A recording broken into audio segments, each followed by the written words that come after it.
अपने राजस्थान में बढ़िया गर्मी कतरी पड़ी रही है। हाँ ये घन गर्मी पड़ी रही है, बल्कि कहीं होती नहीं पड़ी रही है, काम कहीं करो न कहीं नहीं करो। हाँ रे पहला तो सब गर्मी में गुम्मा जाता मामा रे ना बतकटे जावा नहीं उतनी पड़ी रही है। घर बाहर तो निकले भी नहीं मामा रे के जावे। हाँ ये घर बाहर जाते हैं तो ये लागे लोग जाने तब वापस बेबी मिल गए अपने। मने लागे भगवान पकोड़ा हमजिन तड़ी रहा है सबने। हाँ ये अबे कदी गर्मी कम पड़ी पतो ही नहीं पड़ी रोए कतरे दिन और पड़ी है भैया। हाँ ये हटत गर्मी खत्म है वरकर मौसम आवे तब पतो पड़े अबे तो। हर साल तो इतनी गर्मी नहीं पड़े। अब के कदा कई विरोधी गर्मी का पड़ी हुई है।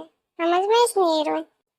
गर्मी पड़ी रही जो तो अपने आका में है अतरो का तपीरो जो तो सबने पतो है पर जाने अनजान बनी रहा है सब जना।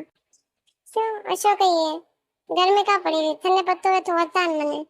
देखिए ना बे मन आलिशान घर बने रहा पेड़ पौधा काटी रहा है फैक्ट्रियां बने रहा जो फैक्ट्रियां होना होना धुआं निकली रहा जो वातावरण में प्रदूषण करी रहा है।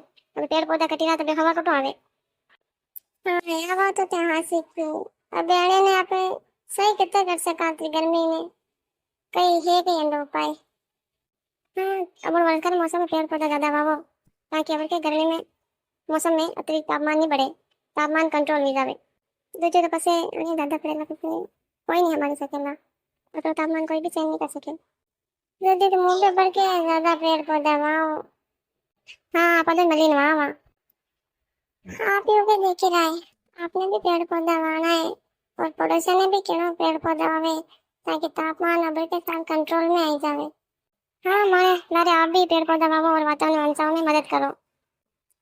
ये छोटी सी कहानी आपने ये संदेश देना चाहिए कि अगर अपना जीवन इंसान है तो पेड़ पौधा लगाओ और उन्हें देखभाल करो ताकि आने वाला साल में गर्मी कंट्रोल भी जावे तापमान कम भी जावे।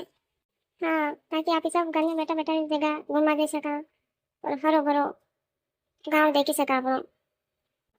कमेंट में जरूर बताजो कि कौन कौन अबर के पेड़ कतरा वाए।